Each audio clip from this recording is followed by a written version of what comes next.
Going on, everyone? Nick here. Hope you got your coffee ready. I'm joined with Eric from 9 Panel Grid. Eric, man, what's going on, dude? How you been? I'm prepared. I'm ready. I have my coffee. My brain cells are not firing at full capacity, but talking comics will definitely help that.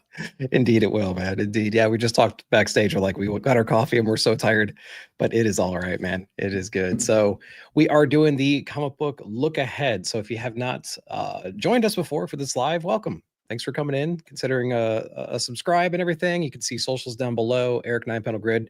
I will have his items in the description after this. And yeah, just make sure to follow both of us. We got some great content coming out, comic book reviews, in-depth look in books themselves, creator interviews, things like that, and a monthly newsletter over on Patreon, over on Ink and Insights. So make sure to check out all of those things for everything comic books. And yeah, we appreciate you joining us this morning. So if you want to, go ahead and play along, right? So go to leagueofcomicgeeks.com.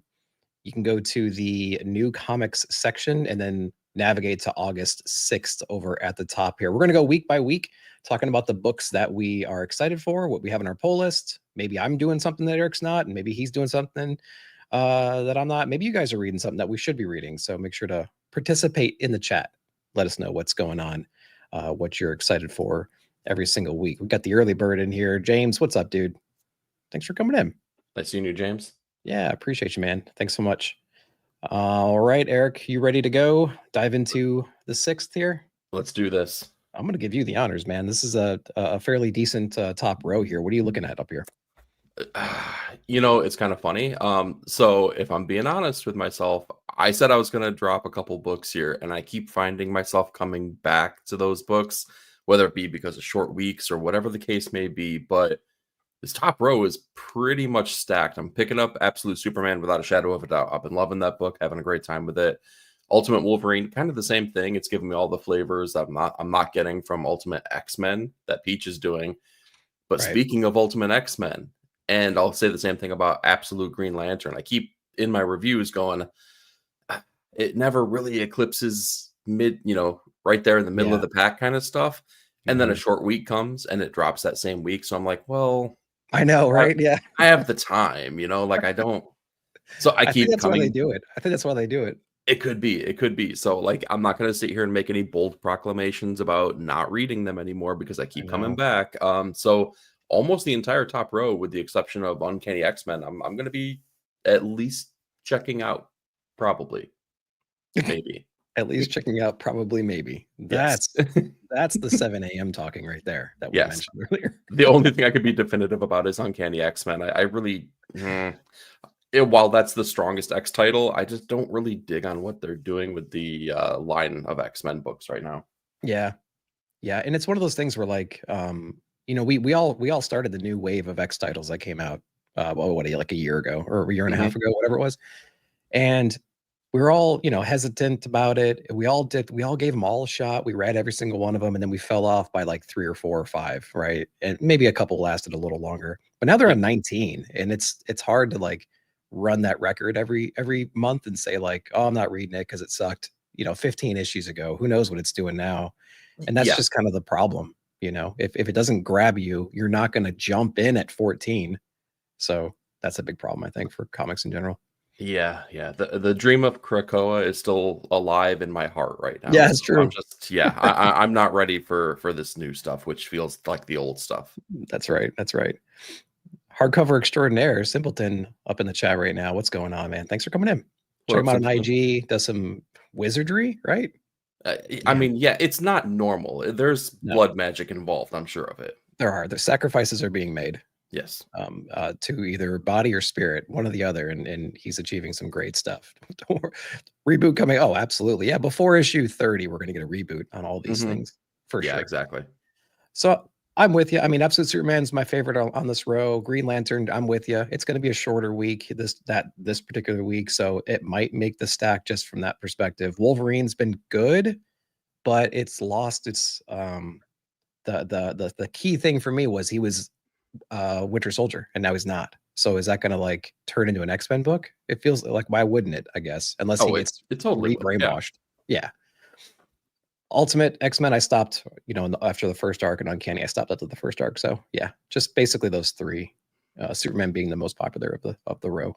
Yeah, that makes sense. Yeah, Superman definitely is holding the baton right there. Oh God, yeah. Interiors are great. It's just amazing. I'll kick us off here. So I didn't follow the bait and switch with ASM, so I jumped off of Pepe Larraz's arc. That's exactly what it was. It really is irritating. One Yes. World Under Doom. I love that one. I love the cover for this one, and it's very reminiscent of Stu's commission from Jeremy Heiler.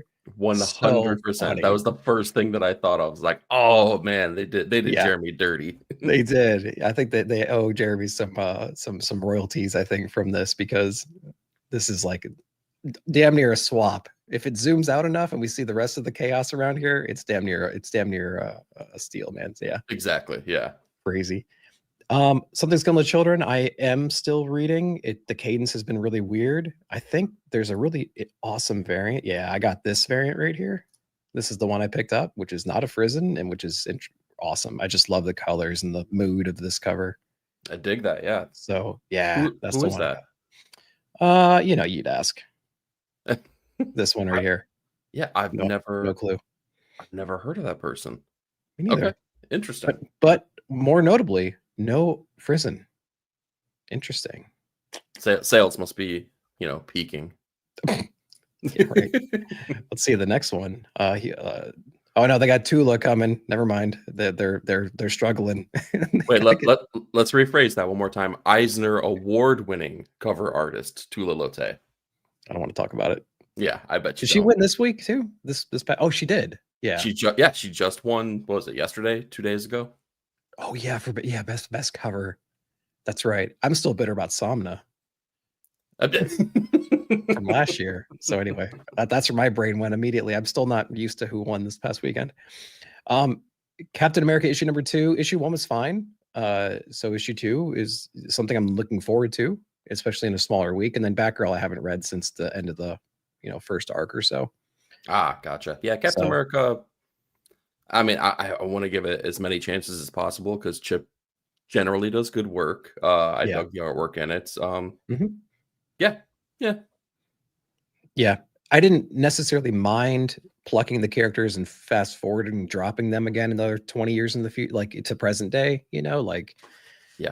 That's kind of what we're doing there. So I didn't mind it. I don't know how it gels with everything else going on in Marvel. So I'm just isolating it and just having a fun time. So the only problem I have with that kind of stuff is when there's a hallmark that is so important to a character. So this is like totally outside of the scope of Captain America, but Punisher's the same way. Punisher, or taking a character like Magneto, who's so intrinsically intertwined with being a Holocaust survivor. At what point do you lose that because he's been moved forward so often? Yeah, you can't swap one trauma for the next and hope it equates and gels the same way. That's difficult. Ooh, yeah. The way war is a universal, but his is very specific point of view. Yeah. God, the way that you even verbalized that made it feel dirtier in my mind. I was like, no, you definitely can't do it now because of the words that you used. Yeah.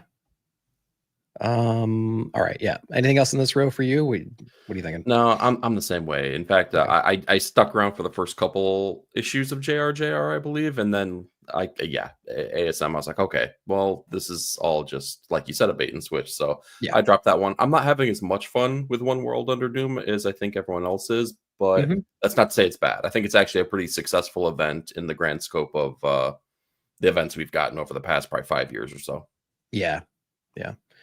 Simpleton throwing shade already. Ramadan's win was lame. They won for one hand. What did they win for? They won for one hand, 6 fingers. Yeah, best graphic design or something along those lines. Well, I'll defer to the expert then. I'm not going to say anything. I think that category was pretty weak. I think. Yeah, there were a couple people that I mean, or a couple things, but the whole premise, best graphic design, I don't know. There's so many variables and things that you can look at when it comes to that. I do think that the work that Thomas Muller did, and just the look and feel of the covers on it, it looked good. I can't argue with it, but best writer Ram V, come on. Yeah. Big Herm up in the house right now. What's going on, dude? Thanks for coming in. Good morning. I knew I would say best writer Ram V and Herm would appear. That's usually what he does. Say it fast enough, he appears every time. Yeah. Exactly. Thanks for coming in, man. All right, let's keep going. I'll let you do the honors here. Oh, here we go. This is a good row. Poison Ivy, definitely picking that one up. I've been loving the journey that Pamela Isley's been on. I think that the series has been very, very surprising. Just the fact that they've given it 35 issues so far has been astounding, but it's really been a character study, a character piece on Pamela and her journey, and it's not afraid to take those quiet moments and really spread them out and make them really worthwhile. So I dig that. My boy Daredevil, Cold Day in Hell, best Daredevil book that's on stands right now. Of course, I'm getting that. Absolutely. This is the last issue, though. Yeah, I was hoping there'd be a 4 sitting right over here on the left, but there's not. And I knew there was only going to be 3, but I was just checking. Yeah, just in case, maybe. Yeah, so definitely going to be picking that up. I haven't read Moon Knight since like the first couple issues of Jed McKay's initial run, and this is like what, his 18th, iteration of Moon Knight. Yeah. Birds of Prey, though. Birds of Prey. So I talked about short weeks and still reading things like Absolute Green Lantern.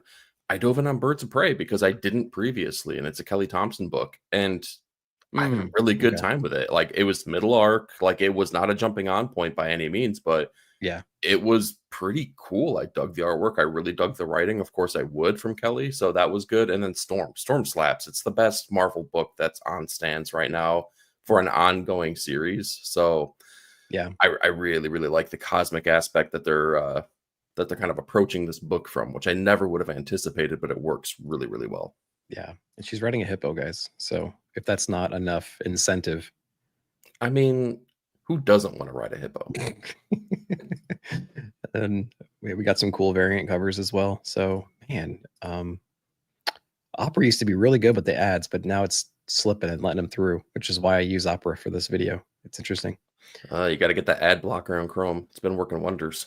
I did, and it didn't work for League for some reason. That's why I had to move away from it. But oh, interesting. Okay, maybe I need to go back and revisit it. Yeah, so I have a little bit less up here. Like I spot check Poison Ivy frequently and just see what's going on. And I've read like the first 10 issues or so when this run first started. So yeah, because of you guys, I dip back in and see what's going on from time to time. Daredevil, totally agree. It's just like a must read. Hopefully they nail the landing with this last issue, and it's just going to make a great like collected hardcover one day. I think it's a no-brainer for everybody to read this book if they nail this landing here. I think if they come out with the hardcover, I'll have one of my little rows here of nothing but Daredevil. I'll finally be able to squeeze one in there. Yeah, that'd be awesome.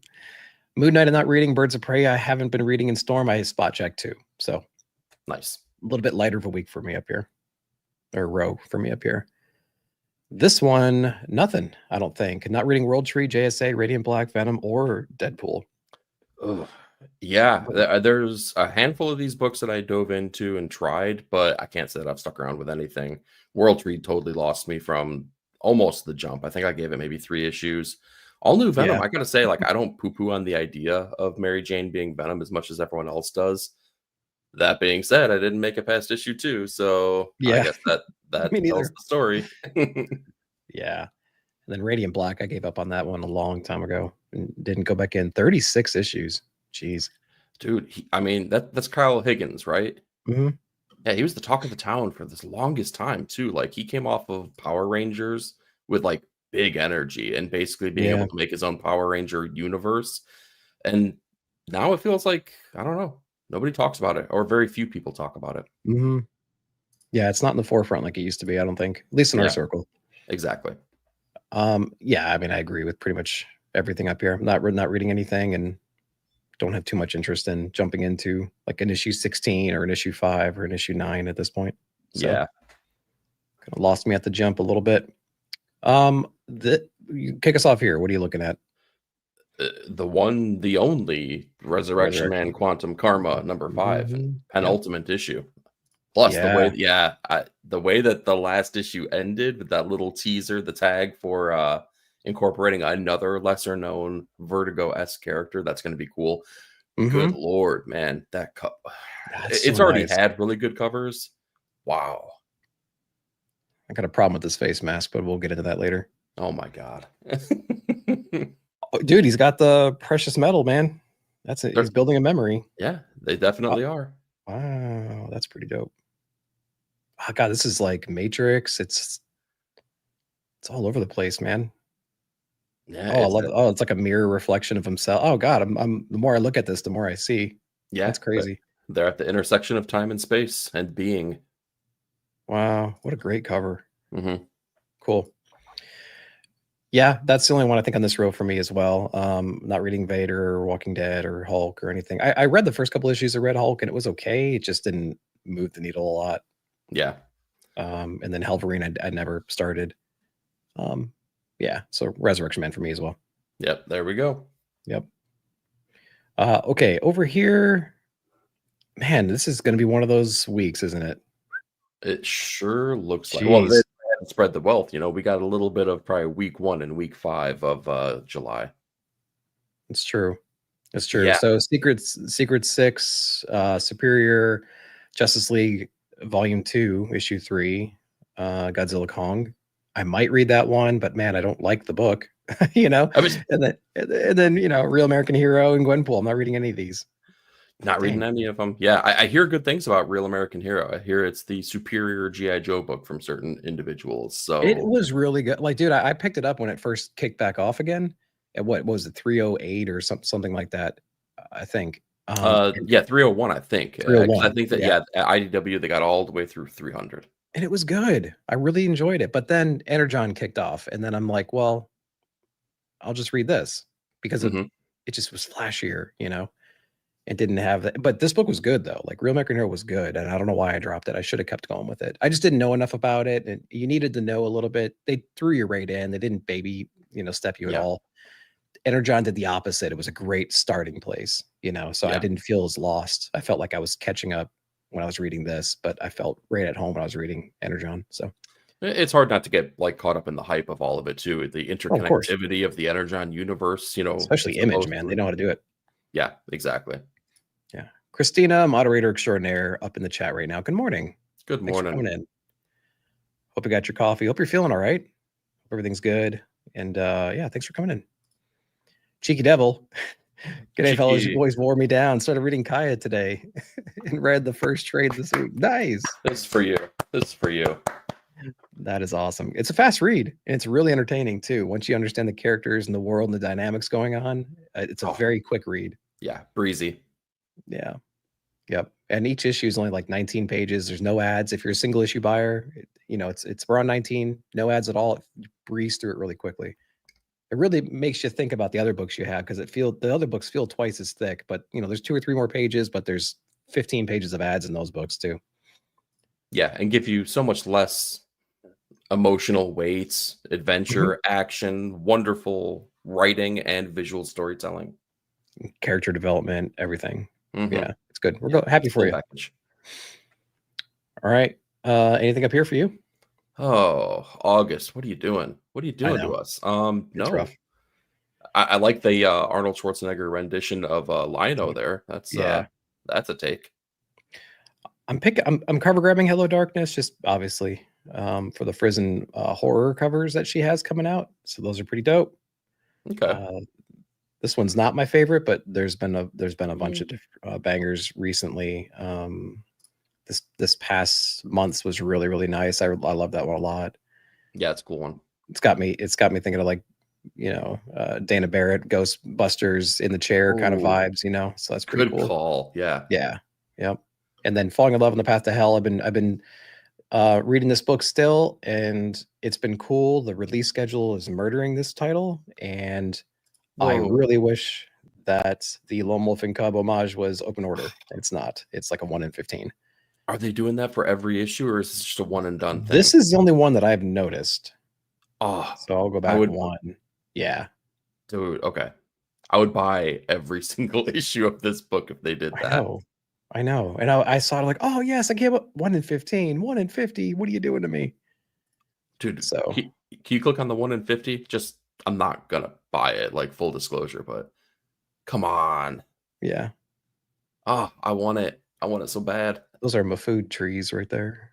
Yeah, totally. Interesting. Yeah, it's great. Yep. So nothing else up here for me, just cover grabbing, and then I'm reading Falling in Love still. So that's pretty good. Yeah. How's this row look?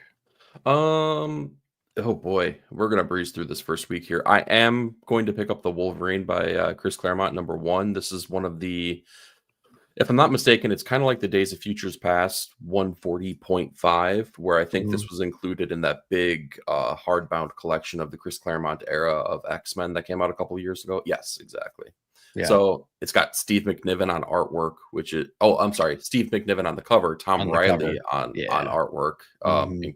Yeah, like I'll take that all day. And plus, it's Wolverine. Yeah.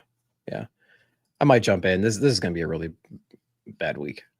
Dude, Um, let's talk Napalm Lullaby for a second, man. Like they're only on issue 10. That bums me out. the book's been out for like a year and a half. I It know. feels like. I know. I wonder Come if on, they figured Remender. out what the premise of that book was.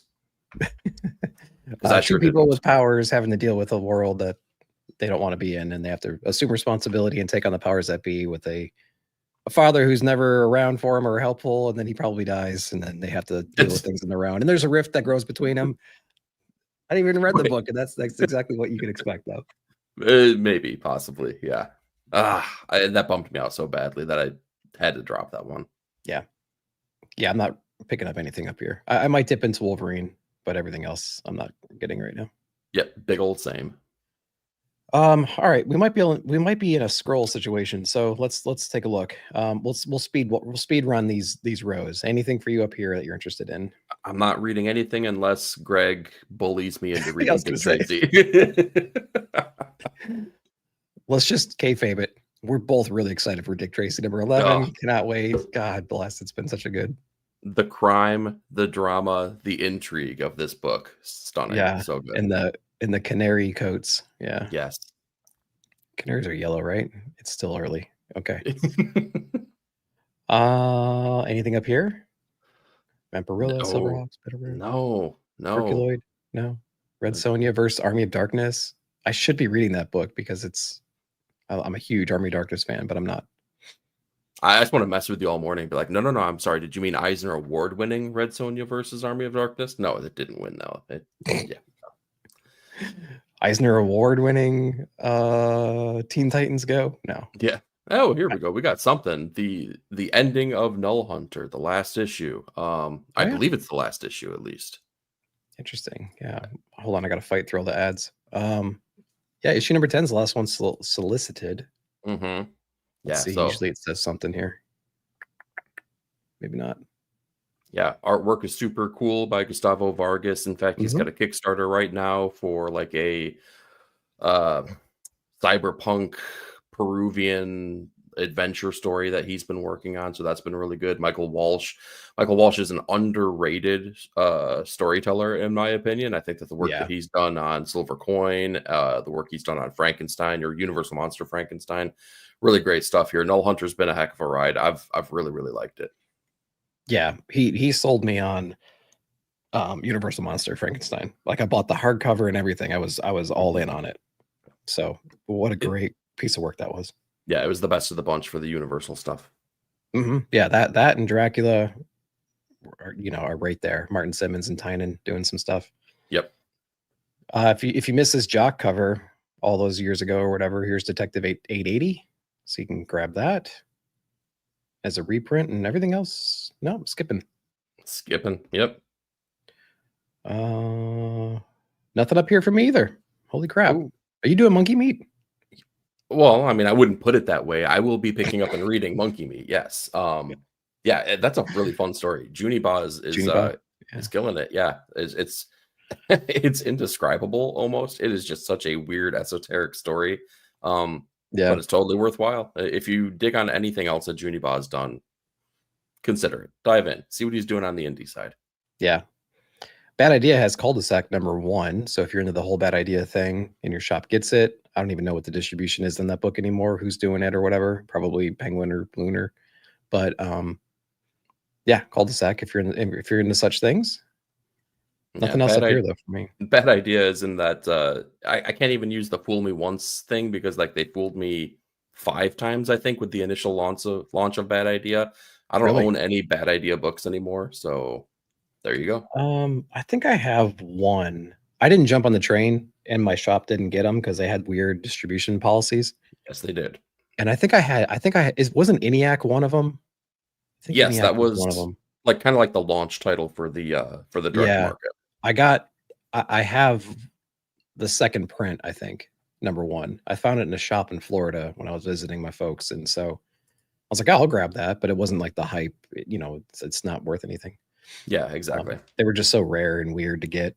But anyway, this row for me, I usually, back in 2001, 2000, whatever it was, a new Boom Studio #1 would be an instant buy.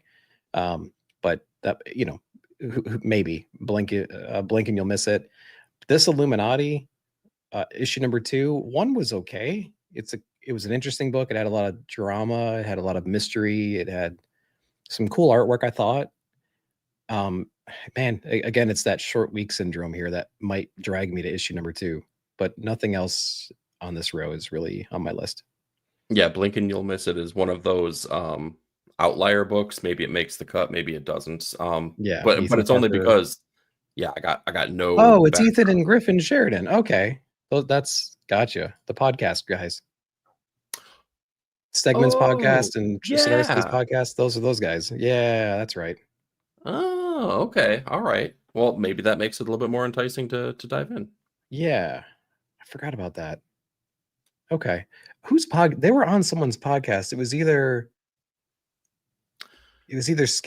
David Harper. It Yeah, was they either did off Harper's or panel maybe off a panel. month or two back, something like that. Yeah. Okay. Mhm. Yep. That's what it was. I couldn't remember which one it was, but I remember listening to them talk about that book and I forgot all about it. Okay. Did you read Illuminati? No, Okay. there's Cool. yeah. All right, we're gonna start the scroll here. Just shout out if you're getting anything. Sure, Mark Spears Monster, some more bad idea stuff. Tell you what, after knowing what I know now, I should have gotten Mark Spears Monsters. Indeed. Yeah. Indeed. This Marcy Sparks Daddy Issues #1. I think I ordered this, or maybe I missed it. It was bundled with everything else for the week of FOC, and then I tried to get this one and it wasn't available, but everything else was available. So I don't know if it'll show up or not. Okay. But yeah. Yeah, nothing so far for me though. Love. All right. Ancestral Recall I have on my maybe list. It's like the cover just kind of struck me. I was like, oh, that looks kind of cool. Kind of like a I don't know, it just looked cool basically. That was the only thing. And then I read the premise of the book. And it's coming off of the heels of like people that were working in the Milestone portion of DC Comics. Okay. It's like, all right, well, maybe I'll dive in. Again, it's one of those things. If the week is really light, why not? Why not try a new #1? Yeah, this is gonna be a week of trying things, I think. Mhm. Roy #1 Fantagraphics. I ordered that one. Any single issue from Fantagraphics, I pretty much put on my pull list. So And it's regardless. Gilbert Hernandez, right? Mm-hmm. Yeah. So I Yeah, mean, come yep. on. They're from Gilbert and Natalia Hernandez too. I don't know if that's like a wife or there's Jaime, his daughter. Gilbert teams up with his daughter Natalia. So that's cool. So father daughter team right here on Roy #1. Interested. Yeah. I mean, come on, we got indie comic royalty right there. Indeed. Spider-Man and Wolverine. Oh, that's the second print. That's the Never second mind. print. Yeah. I was Never glossing mind. over. Cool cover though. Yeah. Akari cover. Nothing. Oh, we'll go up a row here. Fortress #1. My Little Ponies. Oh, sorry. Fortress. Oh, close, but yeah, Fortress. This looks really cool, actually. I've Yeah. seen this dude's work previously because this was released.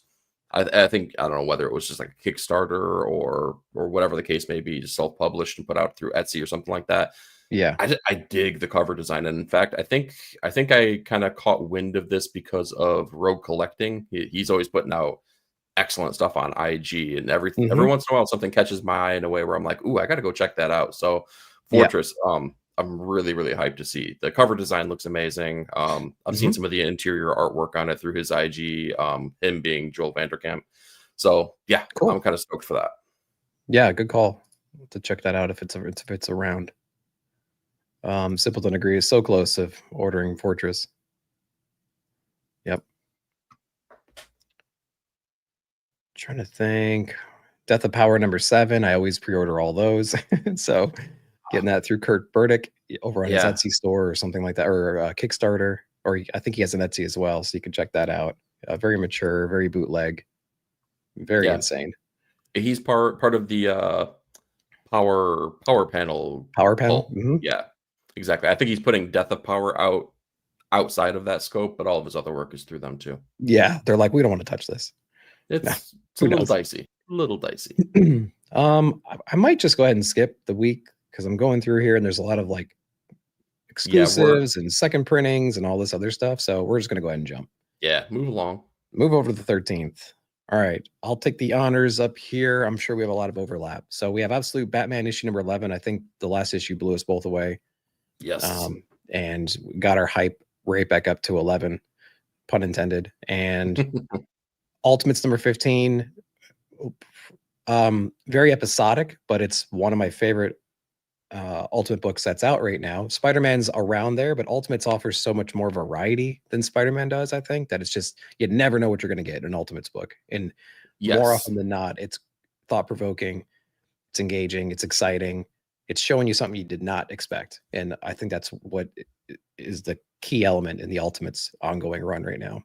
Yeah, and if you're kind of getting too much of Dennis Camp through Absolute Martian Manhunter, if you're consuming too many thought calories, consider Dennis Camp Light over on the Ultimates, because it's definitely more digestible. Yeah. and it has more layers and thought-provoking moments than a lot of Marvel books, even when it's watered down. Exactly. Yeah. Whoa, watered down. Great taste, less filling. Oh, my great friend. taste, less filling. That's work on your watered out. Strike that from the record. Yeah. Court stenographer. Strike that. We'll edit that out. This isn't live. So we have Ultimates, which is great. Transformers 23 running. We're running to the finish line with Danny Warren Johnson and Jorge Corona's collaboration right here. We got the penultimate issue 25 starting a new creative team, and then X-Men I dropped in Action Comics. I'm not reading, but maybe you'll tell me I should be. I don't know. No, I'm not reading Action Comics either. Not because it's bad, but you can only read so many books with the same character month over month, and Superman from Joshua Williamson is definitely doing the trick for me. It's really good. Dude, that cover for Transformers that slaps. Yeah. Oh, you did it, didn't you? I did it. Damn it. I'll show you what I made a mistake, guys. We'll see if I'll explain it if it actually went through. Nick, there's no such thing as mistakes. There's learning opportunities, my friend. I know. I think after 4 years, I'd learn how to use League of Comic Geeks. Oh, it worked. Whoa. Okay, so usually if you open something on the main tab you're on and you hit back, it will reset to the current week. And it didn't do it this time. Maybe they changed the programming. They've watched us kind of go through the struggles week over week over week. Now watch us complain about the ads. Come on, guys. Figure it out. Yeah, really. Yeah, those top three are the ones for me, though. Yeah, Absolutely. Batman, Ultimates, and Transformers, without a shadow of a doubt. For sure. What about this row? Oh, okay. I saw Ultimate. I was like, well, maybe, but no. Ultimate Spider-Man Incursion is kind of a bummer for me. I'm going to be skipping that. Daredevil, I'm getting because I'm a masochist and I have to keep my collection running. Is it good? No. Am I going to buy it? Yes. Fantastic Four #1 did it for me, though. My biggest gripe about the Ryan North run when it kicked off was that the artwork just kind of left me feeling meh.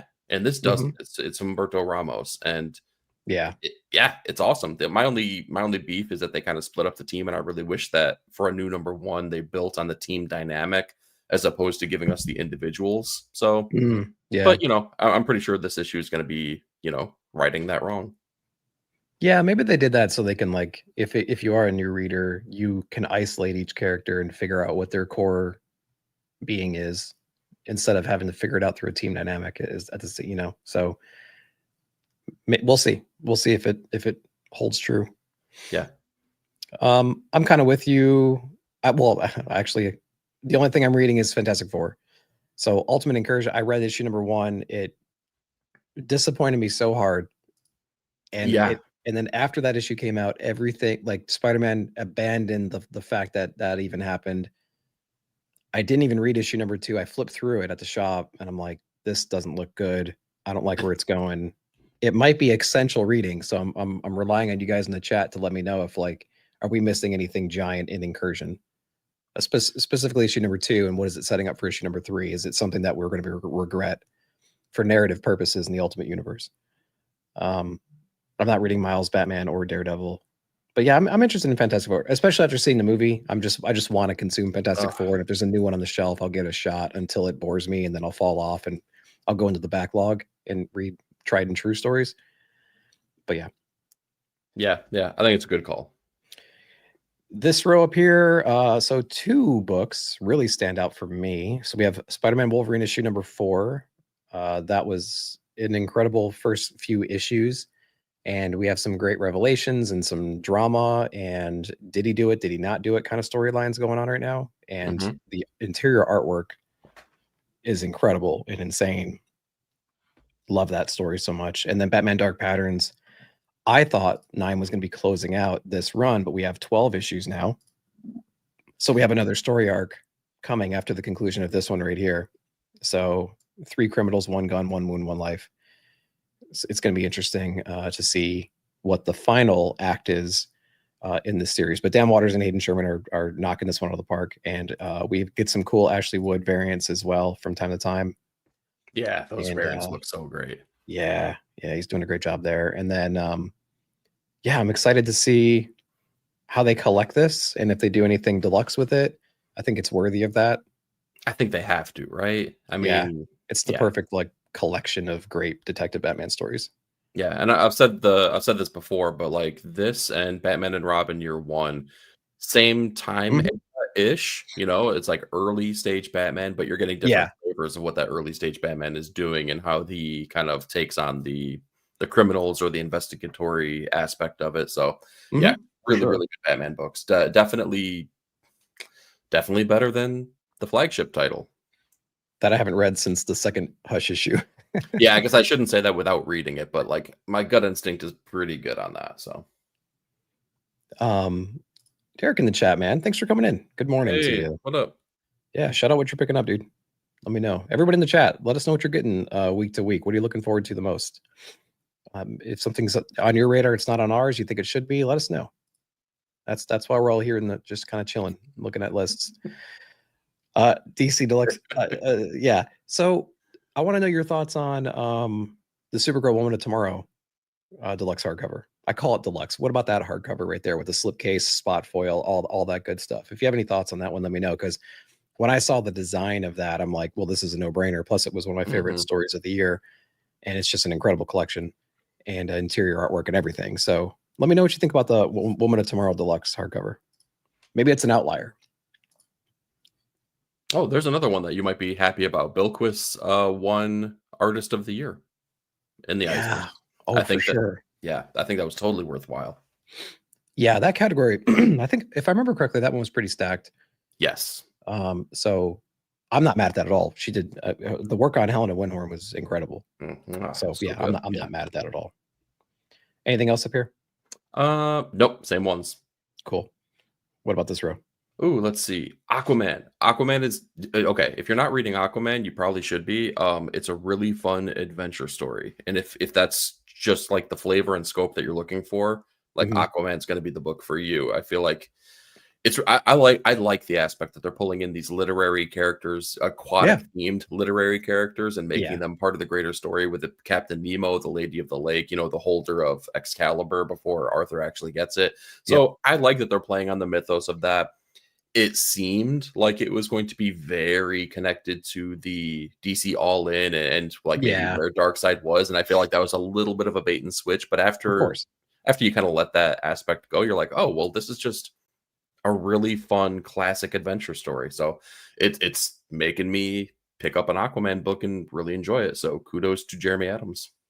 Oh yeah, for sure. Yeah, Aquaman's great. It's I call it, there is a bait and switch element to it for sure. But a lot of those titles did. I mean, like Justice League Unlimited was one of the biggest bait and switches I've ever seen.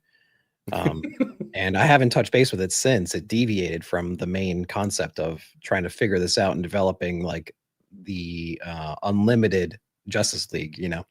Yeah. And yeah, so Aquaman started the same way, but it became very episodic. Like you said, it was just kind of, it reminded me of a video game. And I think I said this in my reviews. It's like a video game where you start at the bottom, you hit every level, you fight a boss. You meet a new friend, he gives you a thing. You go to the next level, you fight a boss. You go to the next level, you meet a friend. It's just very repetitive. But Experience it's a plus 5, hero. power plus 6. Yeah, exactly. Like, yeah, now I got my horse finally. Now I can run around via Captain Nemo's ship, and now I know, now I got this weapon, and now I have this power unlocked, and it's very much like that. But it's still a fun time, and the interiors are great.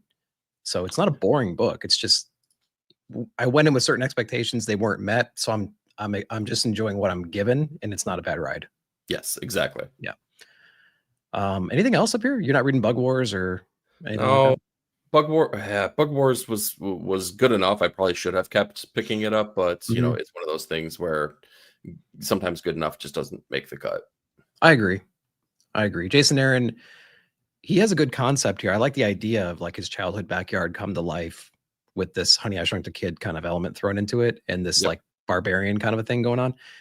But I think it's taking its time to tell the story, and I feel like we're just kind of hanging out. And I like an ongoing series or whatever this is advertised to be very much like like the first arc has a beginning, a middle, and an end.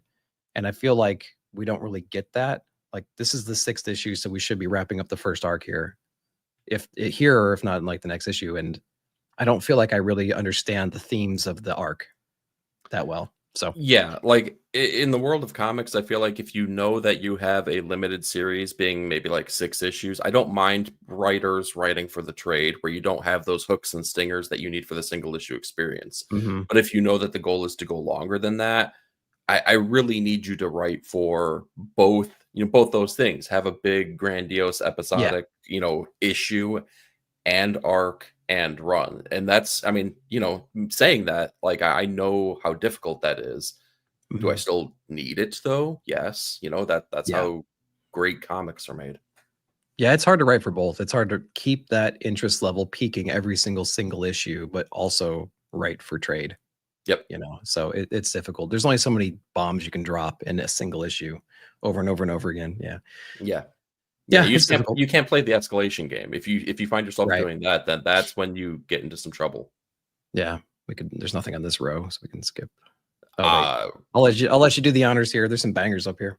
There's 2 comics that really stand out. Oh yeah. Yeah, Power Fantasy. This has been building, and this has been like the idea that they've been kind of like talking about with this issue is that we promised that there would never, you know, if fighting happens in this book, the world ends basically. Yep. So we're trying to not have fights, but we're not going to say that no one's going to die. Yeah. Right. Okay. Yeah. There it is. It's right there in the premise. Yeah. Oh, So right. yeah, exactly. We didn't say anything about murder. So that's knowing what we know about the buildup that we've been given and kind of like what we talked about the single issue experience, knowing the cliffhanger, the hook that we got in the last issue, Yeah. the decision that's been made by 2 of our main players.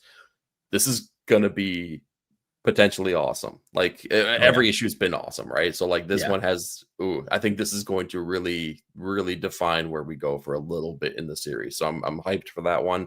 And come on, like the team of Ice Cream Men taking on the man, you know, the Man of Tomorrow. Like Cannot wait. yeah, that's going to Can't be wait. interesting. I really want to see how they explore this character because you know they're going to do it from a very unique take through a different lens than almost anyone else could. Yeah. I've seen some of the interior pages for this already, and like Oh, it's no, I awesome. haven't. It's so Dude. good. Like, yeah, it's gonna be really, really cool. They play with scale a lot in this, so that's all I'll say. It's really interesting with Okay. what they're doing there. I'm with you. Omega, what's going on? Thanks for coming Hey. in. Peace be with you, and also in your spirit, or whatever they say, right? I don't know. Power Fantasy variants. Okay, it's great. Our artist on Nights. Is it is this yeah. This is like that more like Oh, manga cool. flavored. I thought about getting I usually get the A and B covers. I don't know if I got the B cover here because it wasn't as like drama filled as it usually is. Yeah. But it's like cute and flashy, and I kind of regret not getting it now because I think I have B covers for almost everything as well. I'm with you. Are you getting Predator Kills Marvel? I usually don't dip into the Kills the Marvel Universe titles at all, so I'm not getting it. But Yeah, I really like the Predator and Alien franchises of yeah, movies and television, everything. Comics have never done it for me though. I always feel like yeah, I'm let down because I wanted something a little bit more grandiose, right? More yeah, like it's hard to kind of get something from like a Ridley Scott scale in a comic book. So I kind of tend to shy away from those because my critique is it would be bad, but like it would be like artificially bad just because my the way that I process it. yeah. Aliens vs Avengers was really good, I thought, but That's the that's exception. rare in that scene. Yeah, Hmm. for sure. Yep, yep, yep. All right, this row down here for me, I was going to read Trinity, daughter of Wonder Woman. Put daughter in quotes, maybe. I still think she's not related at all, but that's just me. I feel like I've unpacked that a little bit and gotten to a point where I just can't accept that. But we'll see if they actually are on the nose with the origin story. Maybe they already have been. I don't know. Yeah. But It's Conan the amazing that they Barbarian. Hmm? Oh, go ahead, I'm sorry. No, finish your thought here. Oh, I was just gonna say it's amazing that they come out with this character on the heels of the Future State's new version of Wonder Woman coming out, and then they totally I shouldn't say just abandon her, but like kind They of sort of abandoned her. just they did her dirty. Yeah, of course. That was Wonder like the Woman most had hyped character. Ugh. yeah. Wonder Woman had a spot in the pantheon of the gods, and she gave it up, if I remember correctly, and went back to. I mean, that's on brand, I suppose. But Yeah. yeah, it was an interesting thing. Yeah. Contemporary, what's going on? Thanks for coming in. What's up, homies? Oh, thank you so Aw. much. I know nominations end in what, a few, like a week, something like that. Maybe this week for Saturday, perhaps. So we appreciate your nomination. This show right here won last year for best ongoing series. So we appreciate everyone's time and energy and collaboration with us here. It's really cool. Thanks so Yep. much. Yeah, 8-2. Appreciate you. Good Lord. It's crazy that we're staring down the barrel of August. This is insane. I know. I'm ready for the weather to switch. These 105 feel like days are killing me. Can't wait to see the new Kryptonite colors. I'm hoping. Oh yeah. That's funny. Yeah. So Conan the Barbarian, one of the best ongoing books going right now. It never loses steam. It's always awesome. It's engaging. It's episodic. It's fun. You can jump in anytime you want to. So don't worry about the numbering. And the interiors are always fire. And I'm just glad we're getting Titan books at my shop again through the distribution outside of Diamond right now. Yeah, I think they're with Lunar nowadays, if I'm not mistaken. Yeah. And the other cool thing about Conan too is it keeps. I feel like it's building in the right way. Like it's building towards these big annual events that come out, but you're still getting these really great adventures that you don't need to be tied into the event. Like, does it build to it? Yes. Yeah. Is it so interconnected that it like takes away from the experience? Absolutely not. Right. Yeah. Solid writing and interiors on Conan and Savage Sword. There's going to be some other ancillary Conan books coming out. There already is some out right now. So definitely check out the work from Jim Zub and team. They're doing insane work on Conan. Yep. Conan, it's like last year was the introduction of older IPs in my weekly or monthly life with like Space Ghost and Conan and things like that. Like those are books I'd never touched before. And I can't imagine what my comic experience would be without them at this point. So yeah, books like Space Ghost are giving me a better superheroic stories than a lot of what comes out from like Marvel and some of DC, which is crazy. Yeah, Propose is amazing. Yeah. Anything else up here? Just the shout out for Dan Panosian covers because it's always Panosian time. Right. Over on Conan, right? Yep. All right. What about this row here? Anything you got going on? I'm in scroll territory. It's looking like. All right. Well, Blood and Thunder number 4. I'm still hanging on. Did not like issue number 3. It was very, very repetitive, but I enjoy the characters. I enjoy the world. I'll hang out for another couple of issues and see where we go. But nothing else up here for me either. Yeah. We just called it out. Space Ghost number 1, the second volume of the series. Now, I didn't read it in time to do a review on it, but I just read the annual last night, and I really dug the end cap, the culmination of that first year or so with the character. So I'm excited to kind of see the continuing stories here. Space Ghost is one of the best books on the shelf right now. And it sounds weird to say, but it Yes. definitely is. Read volume 1, read the annual. The annual is worth it, unlike a lot of annuals. And jump in on number 1 over here. We got the Alex Ross foil variant to go along with it. It's just so good. Highly, highly recommend it. Yep. Do not sleep on that book. Anything else up here though? Nothing at all. Sweet. All right. Captain Planet the Planeteers, issue number 3. Talk about Propose. Loved issue number 1. Great introduction. I really liked issue number 2 because of how not lame they made it. They touched on all the characters individually. They brought them together. There's going to be that tropey thing where they all don't get along at first and they start fighting and then they get unified against a common threat. Like that's a very common theme. Usually it annoys me because the writing doesn't feel natural and doesn't vibe well, but I thought they did a good job of, doing the right thing there. And I just like the seriousness of the book. And I like how the characters are portrayed. And it's just taking me back to being a kid sitting in front of the TV watching this stuff. Yeah. So I'm digging it, Captain Planet. Yeah, it's like it's honoring what it's the core material that made the property, but it's not it's not beholden to like writing for like an 8-year-old kid or something like that. Exactly. Like, it knows its audience. Yeah. Yeah, it's like it's still using like the plunder is the name of the villain, and it's still kind of like leaning into those cheesy kind of things, but it's not making them overly cheesy. So I appreciate that. Anything else? That's gonna do it for me. Yeah. Okay. All right, we might be in scroll territory. So Harley Quinn facsimile. I don't have this original first print. Excuse me. So I want to find this. Like of my Harley collection of key books, this is one I'm missing right now. So this is on my radar to find the first print for. That's not the hardest one either. I think you checked off like the biggest Harley book to find. So this one maybe not like easy, but at least it's findable. Yeah. Like I have Batman Adventures, I have Mad Love, I have the number 1 of her first ongoing. Like I have a bunch of the main books, right? But this is one of them I don't have. This black cover just makes it so hard to find like a decent. Oh, I know. Because it presents so well when it's in a good condition. So anyway, I remember buying that one off the stands here in my original collection, and that thing, really? Oh wow, yeah, that's awesome. It doesn't last long though. That black cover just gets tore up immediately if you like attempt to read it. Yeah. Unchosen number 2 is the only spotlight here outside of the reprint. Unchosen number 1 was pretty decent, and I'm excited to read a couple more issues, see what it's got for us. It's the David Marquez book, right? It is. Gotcha. Yep. Anything else? Nope, that'll do it. All right. Nothing up here for me. Nope. Okay. Not even going to talk about it. Go on. I won't even do it. Zdarsky news. I wish we got him. I wish we did, but why Chip sucks, ways to get ripped, the sexy bad boy of comics. This is funny. Sean Phillips, right? This is your territory. Oh my God, it's so good. I gotta say, like, shout out to the Mike Allred Chasing Amy cover for Quick Stops. Probably won't get it if I'm being honest, but like, the Kevin Smith fan that still resides in my brain. Like that's pretty cool. I dig that.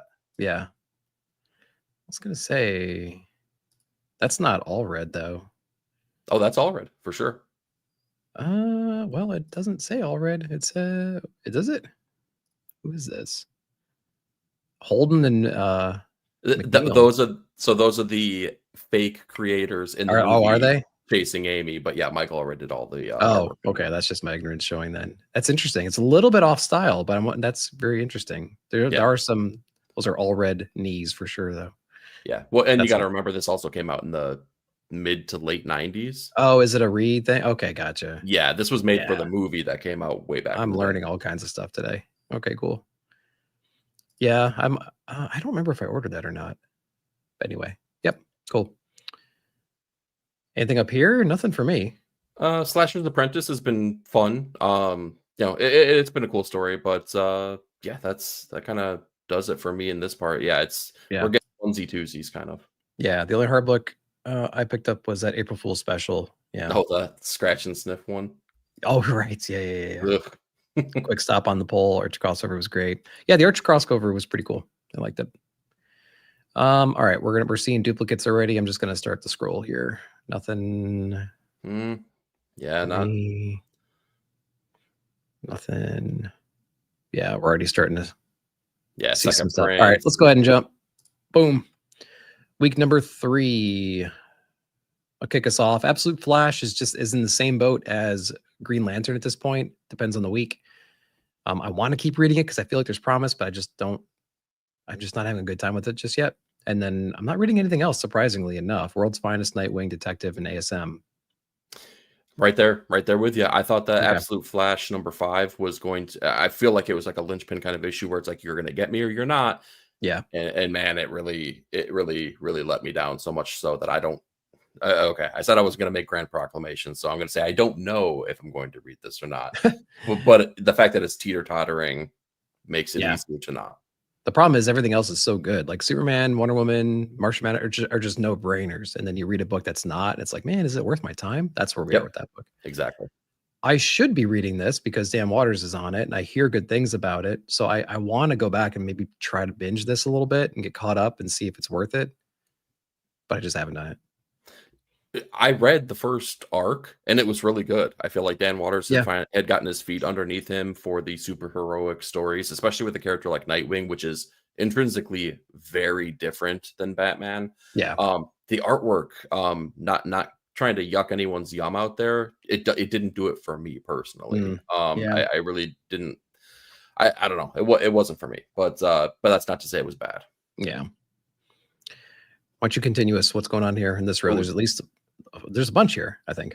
This is the entire row is going to be pickups for me. Ultimate Black Panther. For those of you who aren't reading, this guy right here, it's worthwhile. It's really good, and it's building. The slow burn is maybe starting to. There's plumes of smoke coming out at this point. That's good. Yeah, so I'm here for it. Battle Beast. Battle Beast is just big dumb fun. Every single issue is just like if you like blood, guts, gore, muscles, idiocy, snarky AIs, that's everything in this book. Wonder Woman, I hope it gets back to the Wonder Woman that we had previously. Same team, Tom King, Daniel Sampier, but that last issue really bummed me out. So we'll see. I'm still going to pick it up though.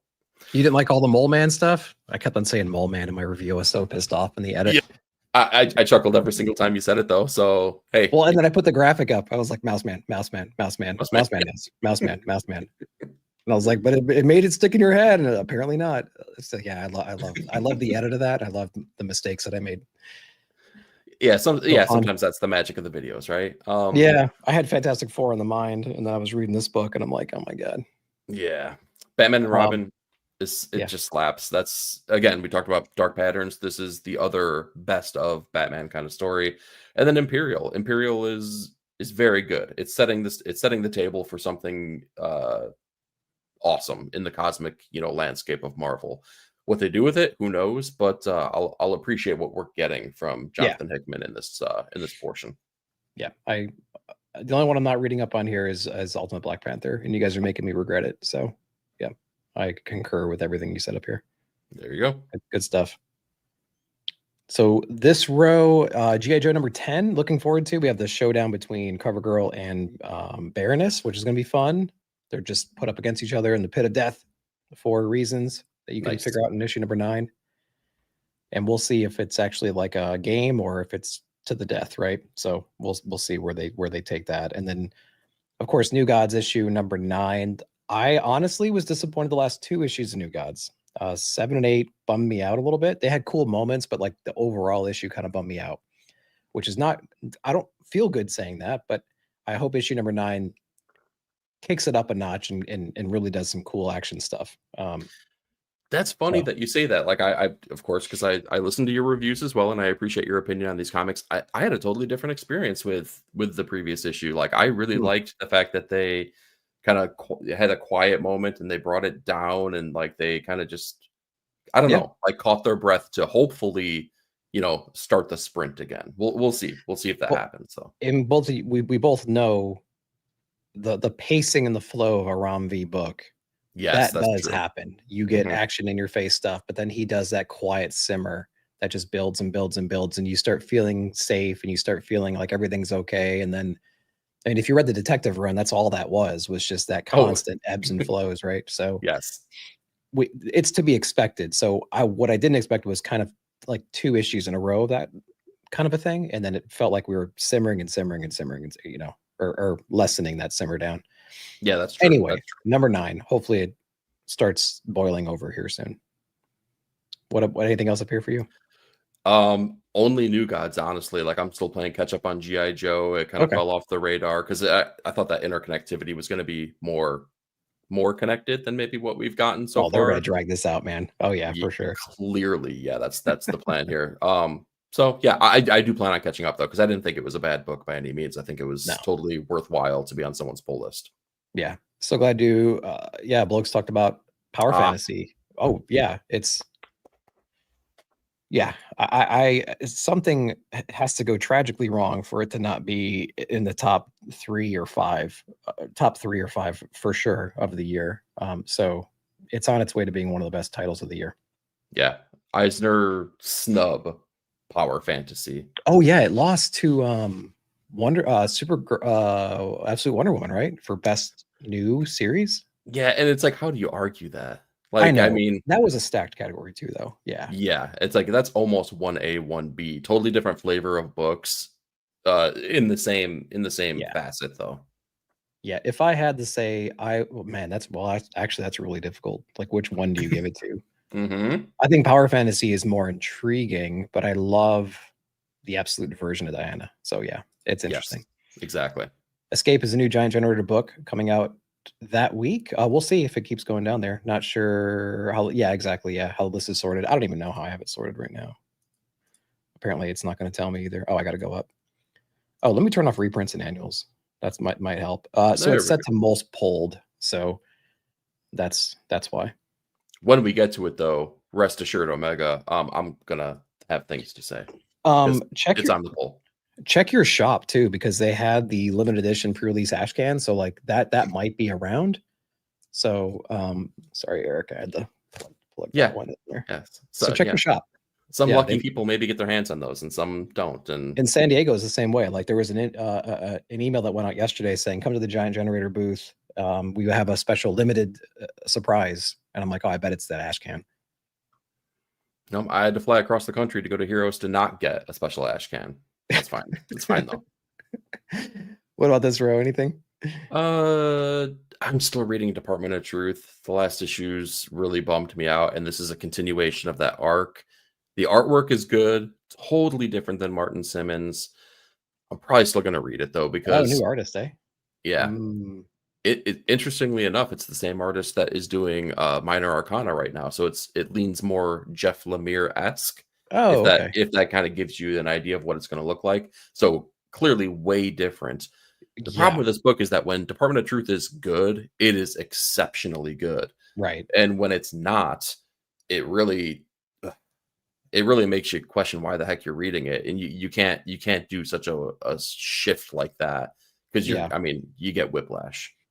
Yeah, and it's a homework book, right? It takes time to go through it. You could read 2 or 3 other comics by the time you read this one. So in a week that has 15 or 20 books, this just takes a lot of energy. Yes, it does. So it's that gamble you're talking about. Yeah. Yeah. As far as that row though, that's the only one that's I'm gonna be picking up. Yeah, Exquisite Corpses has fallen down for me, man. I think it was like one of my worst books of the week. The scale doesn't lie, right? So yeah, it's just always in that far right. It's just irritating. You can't stay over to that side too often, because otherwise what are we doing? Like neither one of us want to talk poorly about books. So right. Yeah. Well, that's why I'm rethinking the scale for next year. So that line is difficult for people to comprehend. And you're right. If a book keeps coming out and it keeps falling on that far side and that low side, then why am I reading it? Kind of a thing. So there's other ways I'm going to be approaching Nick at Night in the future next year. So I'll talk about that more later. But Catwoman is a book I want to get into. I'm waiting for it to hit the next arc, and I don't know when that is. So I keep paying attention to like the verbiage they use in the solicitations to say like new thing here or the end of the thing, you know, so I know when to jump in. Yeah, exactly. Special oversized issue. So like, is that telling me it's getting close to the end of whatever this arc is? But I want to get back into the story. From the Anyway, sounds of this, it sounds like that's the end of an arc, though. I mean, it that's the way it does. reads, at least. Yeah, it's issue 78, so I don't know what we can extrapolate from that number, but I don't know. Next one here, Hyde Street continues to be a great story. It's full of emotion. It's got amazing interior artwork. Ivan Reyes is on this one, Jeff Johns, Brad Anderson, of course. Just a killer story. I love all the characters inside of it. Other than that, I'm not reading any of these other books though up here. Yeah, Oh, I dropped Hyde Street. Oh, you dropped it. It's too episodic or not enough engagement there? Or you just Yeah, didn't care about the characters? I don't know. yeah. Well, I don't know what it was. It just wasn't doing enough for me. It kind of was firmly right in the middle, and when you're firmly right in the middle forever and ever, Yeah. yeah, it just becomes something I could drop. And I think that I had different expectations for the books. I wanted it to get more horror driven as opposed to more Twilight Zoney, you know, and that's really That what makes we're sense. getting delivered. Yeah. Yeah, that makes sense. The last issue was cool because we had Pranky versus the monster, and during the battle, a third party comes in, and they align on taking that guy out because they realize that guy's way worse than either one of them. Worse than And Pranky. yeah, worse than Pranky. Yeah, I mean, like, Wow. don't get Okay. me wrong, Pranky is like the devil, right? But like, this guy was doing some really sadistic stuff, and he wasn't even a member of Hyde Street. Maybe he was. I can't remember, but he was a serial killer with a very specific target, and both both Pranky and the monster were like, "Whoa, never mind. Let's just go after this guy." It was so Okay. fun. It was really cool. Actually glad they delayed the Space Ghost Annual for so long. It reminded me how fun it was. Yeah, excited for season Dude, 2. yes. Absolutely. Good call. That's exactly it right there. All right.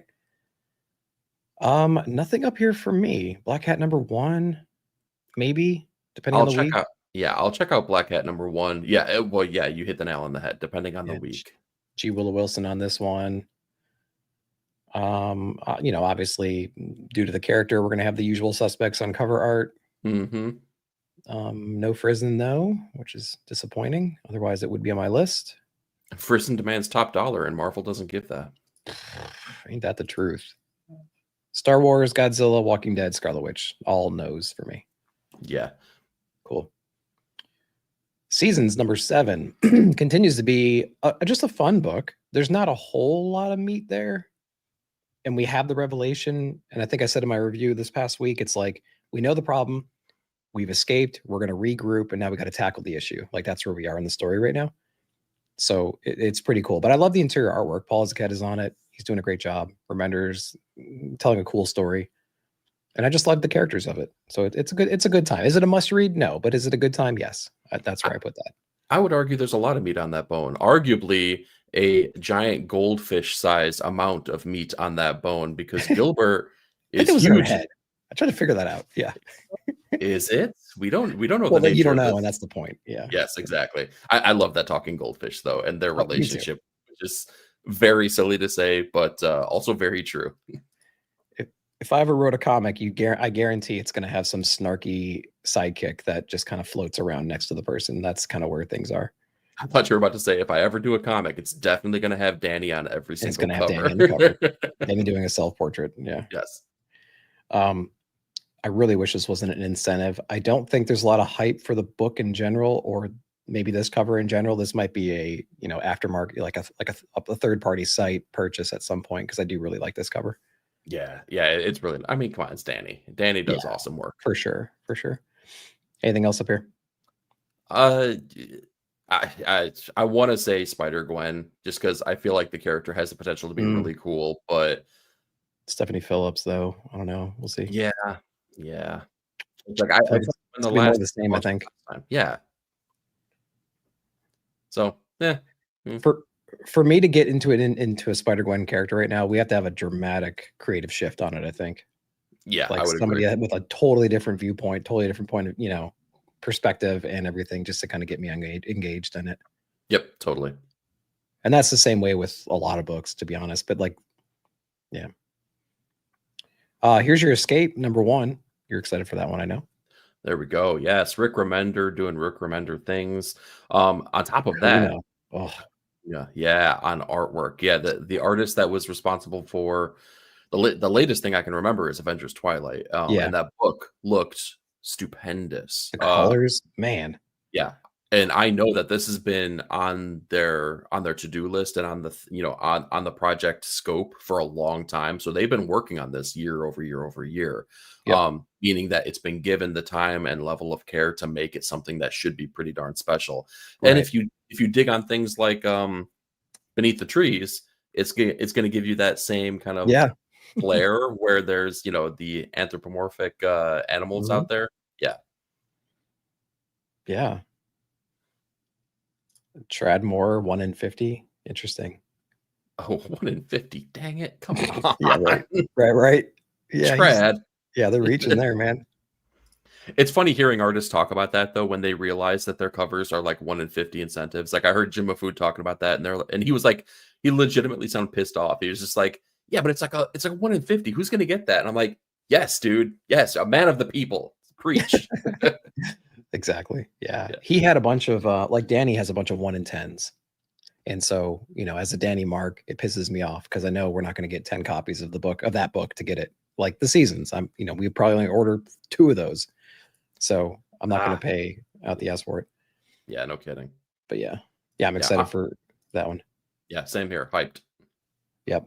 Lady Fantastic's in this show right now. What's going on? Thanks for coming in. What up? We got to hang out on Friday over on the all new, all different Blame Phable show. Great time over there. So yeah, thanks for coming over. Yeah, Miles is fun. Other than that, Matt, yeah, Miles is kind of rinse and repeat.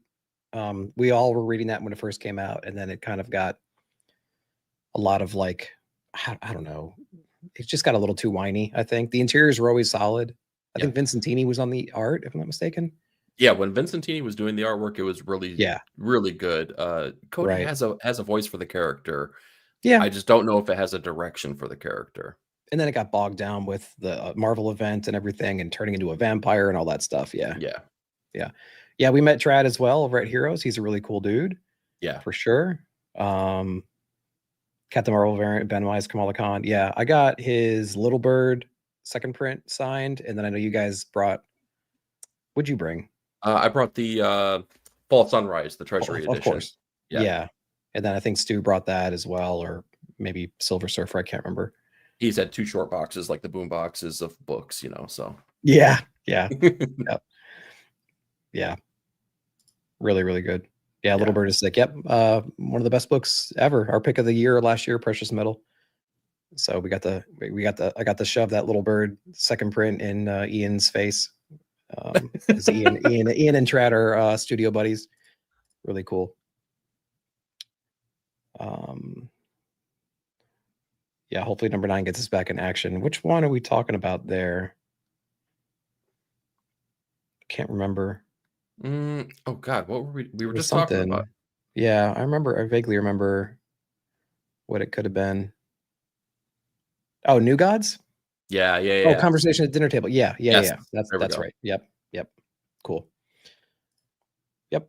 I just like the fact that Green Arrow is sitting at the table, like he's going to be able to do anything against any of these, refugees from refugees from New Genesis or the armies coming from Apocalypse. Like, come on, be self-aware. You're a man with arrows.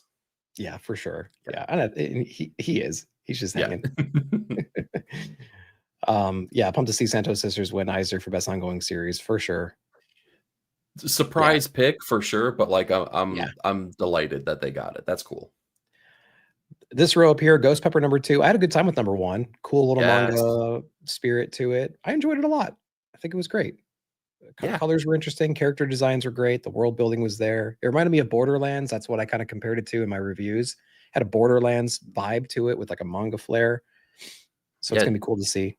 Disgraced Superman archetypal trope, eating ramen and kicking ass. I'll take that. Yeah. Anything else up? Oh, Captain Planet, the Planeteers, issue #4. I don't know if this is accurate or not. No, that's got to be delayed. No way. For sure. But it's a great story. We already talked about issue #3. So anything else up here? Okay, fine. I mean, it's low hanging fruit. I'll make the joke. This ends tonight. No, this ended last month because I'm not going to be picking up issue number 2. Yeah, I'm not going to even trust the release schedule at this point. Yeah, no kidding. I didn't even read the first one. Oh, you Yeah. didn't read it? No, Okay, well, you didn't miss anything. that's what I'm told. So I'm not too Yeah. worried about it. Yeah. Yeah. So I'll take the honors here, bud. Oh, Kaya. I don't know what else we could say about this book. But we continue to talk about it because it's worthwhile. It's everything that we've said already and Yeah. more. It's heartfelt, it's emotional, it is adventure. Didn't we just talk about Kaya? Is there 2 issues releasing?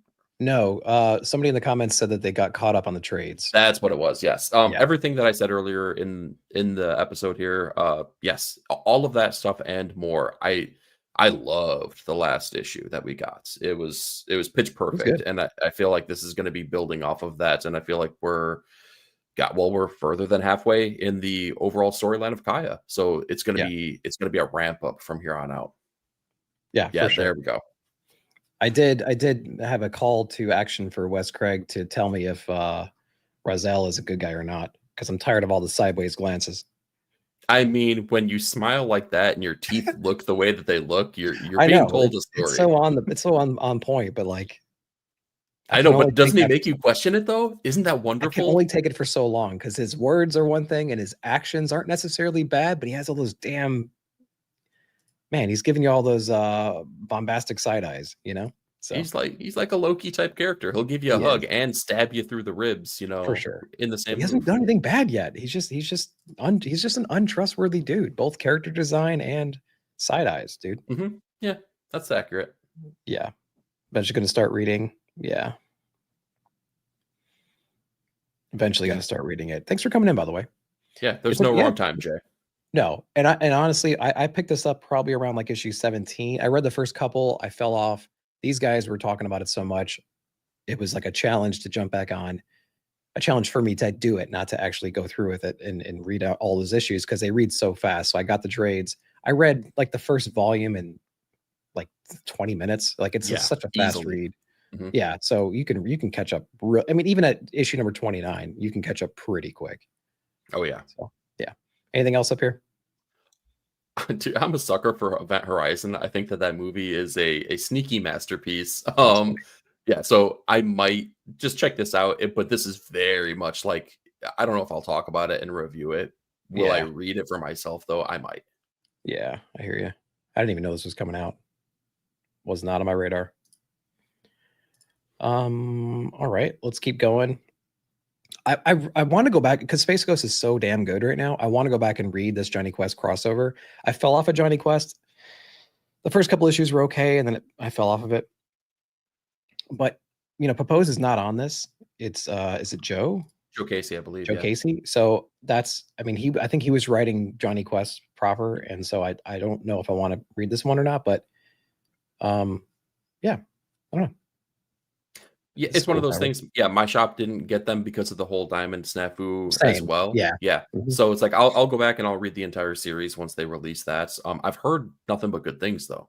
It's basically them. Right? Okay. Yeah, they're basically trading off on sidekick teams, right? Oh, so the kids from Space Ghost go over and they're hanging out with the Johnny Quest people, and then vice versa. Gotcha. Yeah. Okay. Yeah, I might check it out. The backlog is strong right now. Yes. So we'll see. Anything else up here for you? No, that'll do. Okay.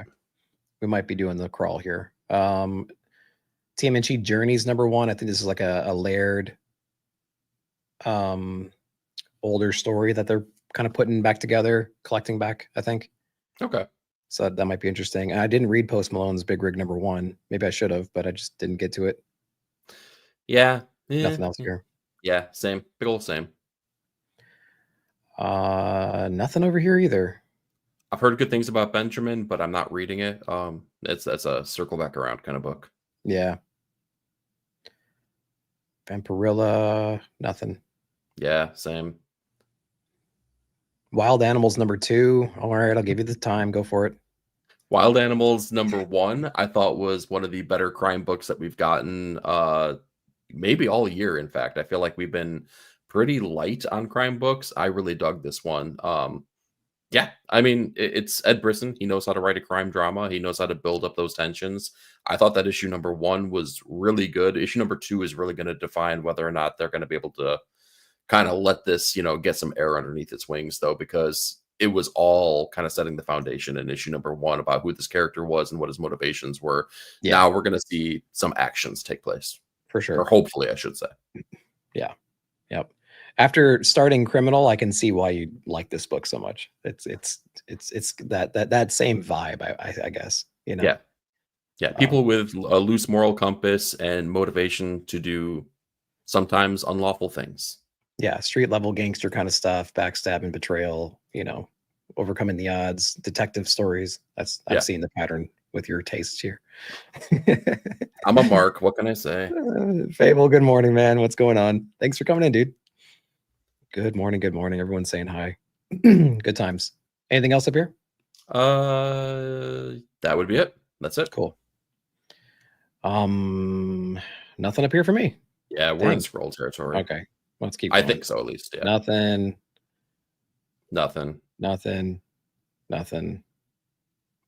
Yeah, when we get into these covers, we know that. Okay. Yeah, we're at the end. Last week, guys, let's go through it. Ultimate Spider-Man, talked about it already. Kind of. We talked about just our excitement for this and the Ultimates in general. Absolute Wonder Woman, one of the best books out there right now. Manhunter, one of the best books out right now. Superman, really cool issue number 28. Thanks for suggesting it. Went back and read it. It's a good place to jump in. Yes. If you haven't been reading Superman, great place in 28 to jump in. Yeah. And the next one, no one's reading. So what about 90% of this top row is fantastic. Did you hear also that Ultimate Spider-Man is officially ending at issue number 24? Really? Yeah. Well, I guess that makes sense if the maker's going to be busting out here in December soon. Yeah. So, yeah, they said Jonathan Hickman, he had an interview. They said the solicitations end at issue number 24. He didn't say like this is my end of the story, but he very much made it sound as though like it was a wrap-up kind of interview. Like, hey, my time with the character has been fantastic. I've had so much fun, blah, blah, blah. And you can read between the lines, and I don't think that, he's not going to bullshit you either. So no, it's kind of a bummer. We'll see where this goes, and maybe if they continue the title with a new creative team. But it's going to be a bummer to not have Jonathan Hickman and potentially Marco Cacchetto on the book. Yeah, it says Hickman and Cacchetto's generational Spider-Man saga reaches its planned conclusion in Ultimate Spider-Man number 24. Prepare yourselves for the startling finale that will cement the run as one of its most beloved Spider-Man runs, as one of the most beloved Spider-Man runs in history. Yeah. So yeah, that doesn't read to me like new creative team, starting on Ultimate number 1 or something like that. So I'm okay with that. I was always under the impression that these were temporary, 24 issues or less, and the maker would come, maker would do maker stuff. We'd fight against it, prevail, merge some characters eventually, and then continue with proper until the next event comes. Like that's what else could be the case, I suppose. Yeah. You're not going to do Ultimate forever. There's not going to be an Ultimate proper forever. Why don't they just do a flip-flop of what they did originally? Let's destroy the 616 and just have the Marvel Universe continue in Ultimate. Exactly. How about that? Yeah. We'll do that with Absolute as well. Yeah. Solid books up here. Yeah, that cover for Absolute Wonder Woman looks incredible too. That's got big Frank Miller vibes. Oh, it's Miller-esque for sure. I think it's Francavilla, isn't it? I don't even know who's on this one. I think that might be Sherman. Oh, you might be. Yeah, I think you're right. Stop doing that, leak. Yeah, I think you're right. Yeah. Maybe. Yeah. I don't remember. I don't recognize his signature yet. It's so small and it says, well, I mean, you can't trust League 100%, but if you scroll down, it says cover artist Hayden Sherman. Yeah, you're right. You're right. It's just me spazzing out on the page right now, not trying to find it. All right, keep going. You want to kick us off here? Ooh, oh man. Okay. If TMNT still has the creative team that we know and love right here and right now with Jason Aaron and Juan Ferreira, then I'm gonna pick that up and I'm gonna see, I guess, how the Turtles get out of prison. Yeah, it's not until 13 where this team shifts. Wow, man. Okay, I'm not gonna get bogged down. I'm gonna talk about Green Arrow because Green Arrow is a really fun book that gives excitement, intrigue, action, adventure. The best part about this book is that it's leaning on history and it's doing so in a way that still feels modern and fresh. So Hmm. we're kind of dealing with a villain who is making people overdose, just kind of keep it simple. But Roy Harper, Speedy back in the day, the Ward of Green Arrow, obviously Hmm. like one of the most famous covers of all time is him struggling with his heroin addiction. And this is leaning on that idea, but it's still, again, leaning on a time frame where comics were very different. It was, I don't want to say it was Silver Age, but it was, yeah, I guess it kind of was Silver Age comics. It's still delivering on those kind of ideas, but giving it a really, really fresh coat of paint, and it's done Yeah, really well. Montos, the artist on this book, does not get enough credit. People need to be saying that name way, way, way more often because the look of the book is fantastic. that's great. That's cool. Yeah, not reading that one, but maybe I should be. I'm not reading anything. I gave up on Unlimited because of the diversion from the Dark Side story arc. Maybe it's Mhm. reoriented itself. I don't know. I haven't been checking in on it. Then Miles, we talked about a little bit. TMNT, I already have a whole rant on that on All New, All Different Play Fable show about my thoughts on that whole thing. And then I keep hearing good things about Green Arrow, but it's just not a character I ever vibed with. And so it's like Green Arrow number 27. It's like, ugh, I don't know, maybe. Well, remember, Chris Condon didn't take over until issue 18 or something like that. Yeah, I So, did dip in here and there. There was like a whole town that was being poisoned or something like that. Like I dipped into yep, to those bits, and then it didn't grab me right away. And then then for some reason I just didn't read it the next month. And then now that was 3 months ago. That's how that went. yeah, that's easy Um, to let those slide. for sure. Any more announced absolutes other than Green Arrow? I don't even know Green Arrow had an absolute book. Maybe I'm Yeah, Pornsak, misremembering. Pinashota. I'm definitely Yeah. mispronouncing that. I believe that he's writing Absolute Green Arrow. Okay. There might have been one more announcement. I can't remember though. Gotcha. Love, I Hate Fairyland. Yeah, it's a cool story. I have volume one. I read volume two. I haven't read volume one yet. I know they're continuing. It was in spin-offs and a new one with a new team or whatever. But I think Scotty's still on it, if I'm not mistaken, doing the Yep. writing. Strong week. Yep, absolutely. We talked about that. Yeah, the third or fourth week is always really, really strong. Hmm. In good hands, really. He, Yeah, he I did get he it, but did get like the Eisner. you can't judge quality versus an eyes. Like sometimes they align with our instincts and our thoughts, but sometimes they don't. And so like I don't. That doesn't really mean a whole lot for me. Yeah, exactly. I would tell people to go watch our Ink and Insights episode where we fixed the Eisner nominations. Indeed, indeed. But I will say a lot of winners I thought they aligned with my interests for whatever that's worth this year Yeah, versus last year, yeah, especially last totally. year. Yep. And the fact that like you and I both read a lot of books and like the names and the creative team are not even on our radar, which doesn't mean we know everything, but what it does mean is we read a lot of things. And when those names popped up, I'm like, what? There's a They, lot of those. Yeah. you know what I mean? So, Mhm. when you're reading 800 comics a year, it's like, or more, I don't know. God, when you say it like that, it makes it sound like we have a problem. I mean, What month of these books? It's August, bub. Yep. August look ahead. yep. All right, let's keep going. So we have Void Rivals issue number 22. Went on a little bit of a rant with this book in Nick at Night. So it's losing its narrative a little bit. I like the revelations, but I don't know what to do with the story just yet. And I hear it, you know, it's either going to be it's either going to end soon or it's going to be a new team or it's going to be doing something. Who knows, right? So don't know Yeah. how to take that book. Yeah, it never really did it for me. If I'm being honest, the I was really hyped for it because I like things that Kirkman's done in the past, like Oblivion Song and I can't remember the name of it. He had another outside of the scope of like Walking Dead and like Invincible books, and I've liked the things that Yeah. he's done. And I thought Void Rivals was going to be like another one of those. And I got to be honest, when I found out it was a Transformers sneaky launch tie-in thing, I was like, oh, all right, Yeah. I guess that's fine. Yeah. And it's kind of all over. It's kind of all over the place. Like I can't remember the characters' names. I'm having a hard time with that. I'm having a hard time with just the story beats of it, and we're 20 something issues in and I just can't seem to find my bearings in this story. Um, I think it's got cool moments and interesting characters. It's just like it's just not doing enough to really hold my hand and walk me through what's happening. You know? Well, and it makes me wonder if it's if it'll read better together as well. Because one of the strengths that Kirkman has, obviously, is that he's writing for a long form storyline. You know, he's Yeah, done so with Walking Dead. He did so with Invincible. Maybe that's kind of what he's building on for this, thinking like, oh, we're just going to keep going for this is going to be a 150 issue run or more. Who knows? yeah. I think there's a new art team on 25. I think the solicitation just read for number 25.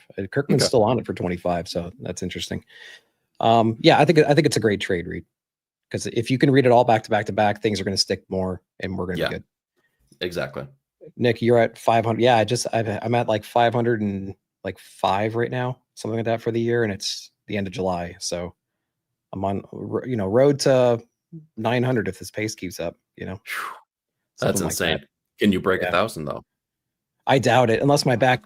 I mean, I have plenty of back issue stuff, but it's just that weekly grind, as you know, is just pretty taxing. I'm not trying to put it in the back of your head or anything, but such a good number to try Well, to eclipse. I just started criminal because of you, so I have fodder easy, readily available to Yeah, knock no out kidding. during my free time. So, and that there's a few issues there. So, Yeah, exactly. all right, nothing else up here for me though. Yep, same. All right, I don't know who kicked this off. Was it me or you? You want to start here? Yeah, sure, why not? It's going to be a quick one here. Geiger is the only Yeah, issue that I'm still picking up here. Hopefully Gary Frank is on this issue. I feel like the last issue, while good, every time that Gary Frank is not on there, it's missing something. yeah, There's something that is just lacking, and I think it's the emotional aspect of the book.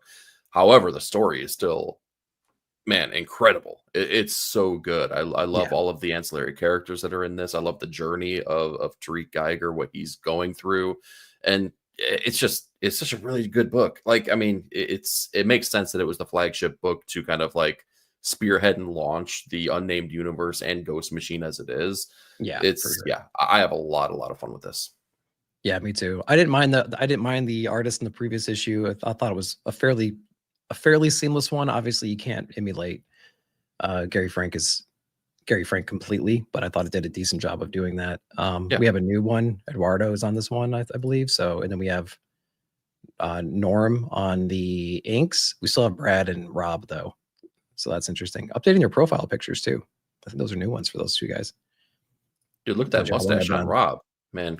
Good on him. He's got that Rob Fat Stacks look going for He him. does have the Fat Stacks vibe going on. That's funny. Yeah, Geiger's phenomenal. Mhm. I think you gave up on Phoenix. I think I did too. There's a lot that I still like about the book, but it Yeah, would just kind of, yeah. yeah. And I should be getting these histories of DC Universe. Maybe my shop still has them, but I haven't been. I heard it's a good time, and why not? It's a good. They'll Well, collect this at some point, and there you go. yeah, and to be honest, it's not necessarily a comic book, right? Like, I No, mean, it's just a I history read, lesson. Yeah, yeah, exactly. Like, I tried to review issue number 1, and I'm like, you you can't can't. really review this. Like, it's not reviewable. It's just like a really good Yeah, history lesson, and it shows you the interconnectivity between everything. yeah. I hear Jason Todd isn't bad. I'm just not reading it because we have year one, and it feels like the same book. So Yeah, like big the time. same idea behind it. Besides, it's Jason versus Dick. So I'm like, I'm good. Yeah. All right. Anything over here? Maybe Mortal Thor. No, Just no, no. no. You're not gonna continue that train. No, no, Okay, it gave me the reason to jump off, and why not take that gotcha. reason? Well, nothing over here for me. I is Immortal Legends Batman, is this the Power Ranger ification of this character? I don't And by that know. I mean, is Kyle Higgins writing this? I feel like Yes, yes, there we go. there's That's a all. quick Okay. answer. Yeah. That's fun. That's hilarious. Yeah, so okay, nah. Nah. Okay, cool. Yeah, nothing up here for me either. Yeah, there we go. Moving on. Um, are you gonna dip into these Imperial War, Black Panther, and I feel like I want to. Dude, I know. I'm feeling the same way. I was gonna ask you as well. Yeah, Like the part of me that knows Marvel like wants to say like don't do it. I Like know. Like, you me know too. what's gonna happen, I but know. then the part of me that's a glutton for punishment's also like, well, we gotta know. We gotta see what's happening. And what's Uh annoying is Hickman and Phillips is on it. So I'm like, which is Yeah, It's what it means is Phillips is on it. That's what it exactly. means. Hickman probably wrote the milestone, like the beats, but then Phillips came in and did all the writing. Probably that's probably what happened there. So that's turning me off already. So I want to know more about what she's doing on this planet that she was left to maintain, this war planet. Like, that sounds like a cool idea, but I don't know. Yeah, what this looks like is that we're probably getting the creative teams for the new series that'll be kicking off. Yeah, when because Hickman of abandons this. it. Yeah, exactly. Hickman's That's like, funny. my job is done here. Have fun. And then we're going to be like, Yeah, well, it's issue 3, and I just don't know how I feel about this. no. Is there another Frison for the White Queen? No. What about the next one?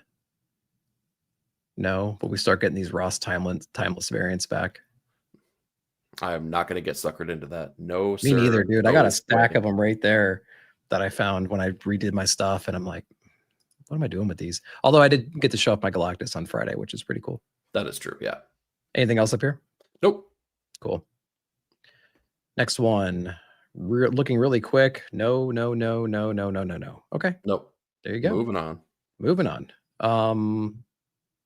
All right. So for me, there's 2. For you, there's probably 3. Beneath the Trees Where Nobody Sees, issue number 2. Spectacular, issue number 1. I think it blew us away as far as like how re-engaging it was to get back into this universe and the story they told and the perspective they have. So good. So I cannot wait for issue number 2. It's gonna be so much fun. Yes. And then we're taking everyone down with us. One of the best retro yet futuristic spy thriller with satire layered on top of it, with heart and emotion at the same time. Very cool combination of vibes and themes inside of We're Taking Everyone Down With Us. One of the best books out, I think. And hopefully they nail this issue. And I think it ends soon. No. Is it only 6 issues? Yeah, it's only 6 issues. So we have issue number 5 coming out. Yep. All right. That's okay. That's fine. And what a dope cover this is too. Like, I wish maybe I'll get this one too. Father, daughter, robot, daughter. This is so cool. That's really good. Yeah. I love that. I've liked the we've gotten a couple of them where we have like the old school oh my god, the Lonergan one. Come on. Yeah, we got Jesse showing up, going to work here. Yeah, we've had the old pulp novel looking covers, and I really, really dug those. I feel like if they did that for every single issue, I would have bought those. Like this one, especially, like this one was my favorite cover so far. I just love that cover. Yeah, great series. Definitely check it out. Dang, man, I didn't know that was ending. Oh, yeah, that breaks my heart. But we do get, I mean, we get a beginning, a middle, and an end. Yeah, and it's going to be tight, and it's going to be great. Hopefully, they nail it. I think they will. And we'll have just a great 6-issue, 7-issue story, which is all I want. I don't need a 15-issue with 5 issues of filler. Well, and shout out to I believe it was Greg, Bearded Comic Bro, who also mentioned that I believe the trade dress on issue 2 or 3 started saying Rook Universe book or something like that. You know, so is that right? So maybe that means that we're a thriller. Interesting. Yeah, so maybe this universe continues even though the storyline finishes, and maybe that's the better approach to take anyway. So yeah. But you know, here's the other heartbreaking thing: the little scrolly bar. We're like 5-6 rows down, and you have this sorted by polls. Beneath the Trees, We're Taking Everyone Down With Us, and in my opinion, Minor Arcana should be things that are on. You know, maybe they don't reach tier 1, like that first row, because you know we have the big 2 books that are always gonna like dominate.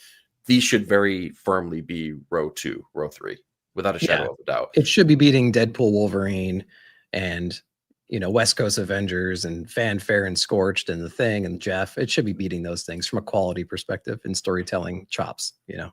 Yep, exactly. So the only other book that I am picking up though from this row that you're not is Minor Arcana. I think that's right now, in fact, this last issue did some really, really cool things, and we're starting to explore her power set and her, I don't know, abilities to kind of traverse through this dream landscape and things like that. So I like all the characters, and I spoke about the artist that was on Department of Truth. They're also working on this one, Leticia Cardenisi, and her style totally not only fits the book but elevates the book. It's arguably better than what Jeff Lemire was doing. Yeah, yeah, I think they're doing a great job on the interiors there. Yeah, Minor Arcana was just the book that suffered the diamond collapse for my shop, so I That's really right. liked it. Now that it's around, maybe I can try to catch back up. But I liked what I read. I read the first arc or so. Yeah. Well, it's a So Lemire book, so you can just yeah, breeze for through sure. those things. If I were to pick up an extra DC book, should it be Green Arrow, Aquaman, or JSA? Ooh. I'm not reading Green Arrow, but you have some strong thoughts. I mean, for me, it would be Aquaman because I don't have familiarity with the other two. It depends on what flavor of book you want. If you want to have a fun book, that's going to be action packed, go Aquaman. If you want a gritty underdog story that's more crime driven, go Green Arrow. If you already like Jeff Lemire, go JSA. Yep. Rook spy thriller, but I think Rosenberg is being totally cheeky with that. I mean, I think it works. It's got legs. Either way, I guess it's cool either way. Yeah, the Inkies. That's right. We're getting things ready. It's already up here. That's hilarious. All right. Nothing for me. I know you're getting Phantom Road. Yep, Phantom Road is the only thing on here. I'm still having fun with the book. It is definitely drawing out this I believe the third arc right now, where we're kind of looking into the past of the FBI characters who have been kind of stuck in this in-between dimension. Yeah. But yeah, it's a fun ride, and I really love the artwork. Gabriel Hernandez Walta is got a really cool approach on it. Good. Yeah, nothing else there for me. This row, though, has Invisible Man #1 from James Tynan and Danny doing the interiors. So we're all really excited for that one. Yes. Can't wait for that. Hopefully it lives up to the hype of like Dracula and Frankenstein, things like that. And then news from the Fallout, Chris Conan and Jeffrey Allen Love. Pretty good issue #1. Jeffrey Allen Love, I'm so glad that name's becoming more familiar for people. His style is instantly recognizable, and he's just a really cool dude. Met him at Heroes the last 2 years in a row. Yep. And yeah, cool dude. What about you? Anything else? Oh, Shredder. TMNT, yeah. Shredder Dan #1 Waters from on Shredder. Dan Waters. Yeah, absolutely. Would I be more excited if we still had Jason Aaron on TMNT? Sure. But I guess in lieu of knowing that creative team is going to switch, I would be really hyped to root for the bad guys. So yeah. I agree. Especially, yeah, if TMNT falls and then Shredder starts being interesting, I'll just swap right over. Exactly. Who knows if it'll cross over eventually? It might. I don't know. I haven't read the solicitations yet, but makes sense. Yeah. The only thing I will say is that it is a little bit criminal that we're getting Danny to draw a book based on a character who we can't see. Like, I want to see the artwork shine, and now we're just going to get a bunch of backgrounds. No. It's brilliant because she's a master of negative space. Don't you understand? That's what it's going to be. Yeah, look at this head, dude. There we go. That's her strength. Her strength is you can't see stuff. Yeah, it's going to be so good. Danny, drawing for the blind. Yeah, when I saw that, I'm like, this is perfect, man. She does negative space perfectly. Yes, all joking aside, yes, she is the absolute perfect artist to take on that property. Oh my god. Jeez. I feel personally attacked. No. I'm waiting for Tristan to pop up in the comments like, Nick, how dare you? It's just what we call pillow talk, baby. That's all. Cannabis in the house. What up? Good morning. Wake and bake. Morning. What's going on? Thanks for coming in. Shout out what you're looking forward to the most. How's this row look for you? Lost Fantasy, the only one on my radar. It looks like Lost Fantasy. Yeah, You'll Do Bad Things I fell off of. Lost Fantasy is really fun though, man. I'm digging. I like the fact that they're honoring both genres that they're trying to encapsulate into this book. So it's not shying away from the crime. It's not shying away from the fantasy. It's got a really nice balance. It does. Yeah. Good call there. Might be hitting scroll territory. Nothing up here for me. Captain Planet We've had Captain. Oh, you should. I didn't read #1. No, I read #1. No, you read. I kind of abandoned it halfway through. Oh, so did you read #1? No, I didn't finish it. We're on 827 right now. Yeah, so I didn't read #1. It's hard because it's a continuing series. I think it did a good enough job catching at least me up on the big beats of what's happened in this world. Right. And I really like Greg Rucka as a writer, but is it the most effective place if you haven't read it? Like, maybe not. Yeah. I think you probably would want to, you'd have a more enriching experience if you went back and read the entirety. Gotcha. Okay. Nothing else up here for me. I dropped Halo and Hornsby and Halo. Captain Planet's not right, and then Yeah, Arcbound no. I'm not reading either. And Yep. we'll stay out of the woods, maybe. We'll see. Who is the creative team on that? It's a new #1, so yeah. Justin Pruitt. Oh, no, Whoa, we got Butch. this has got to be the last thing then. It's got to be. Wow. Yeah, it's a one shot from Image. So. Oh, okay, cool. Oh, yeah. it's Is this North Circle or what is this? I don't know the publication. Ninth Circle. Oh, that's that new horror imprint that they have. I think they have like Garth Mhm. Ennis as part of it, and yeah, a couple other individuals I can't remember. Yeah, maybe that'll probably be a read when it comes It's to one shot. Yep. Cool. Nothing for me up here. Silverhawk, Sleep, Huck. Yeah, no, nothing. The voice said kill. I actually read issue #1. Forgot to review it. I had a decent enough time with it. I think the story is just weird and interesting, and that's a Cy Spurrier book in general. I think the interiors did a great job. I like the coloring, the muddiness of it. I think it definitely made you feel like you were in the bayou. So I thought they did a decent job at that. So we'll see where the story goes from here. It's like local crime boss basically pushing their weight around on what was she? She was like a ranger or something like that. She wasn't like a cop. It was wildlife conservationist. Yeah. Mm-hmm. And she has some really weird sons that are messed up, and they're just trying to deal with that. It's interesting. Yeah. Who doesn't get do some shrooms and go hang out in the swamp? Going up, yeah, right. But nothing else up here though. Yeah, same for me. I'm gonna give Voice Said Kill another shot. #1 honestly kind of disappointed me though. So we'll see. Maybe it needs issue 2 to compel me. But you know what, Cy, from not being from America, he has the lingo, the voice, and the attitude down for like the bayou kind of stuff. That's exactly what I said in my review. Cy really? uses language and verbosity like no other writer. For sure. Like he leans so hard into it that it either really pulls you in or really pulls you out of the experience. Yeah, because you got to like figure it out. Yeah, exactly. Yeah, he did that with Dead America as well. Yep. Same them all. vibe, same area. Mm-hmm. And damn them all. Good Lord, I couldn't even read that. That took it too far for me. Anything here? Nothing for me. Maybe Nemesis Forever, but I don't know. Yeah, nah. Nothing. No, nothing for me. I'm gonna go back and read The Last Boy once it's all collected, but I'm not reading the floppies. Gotcha.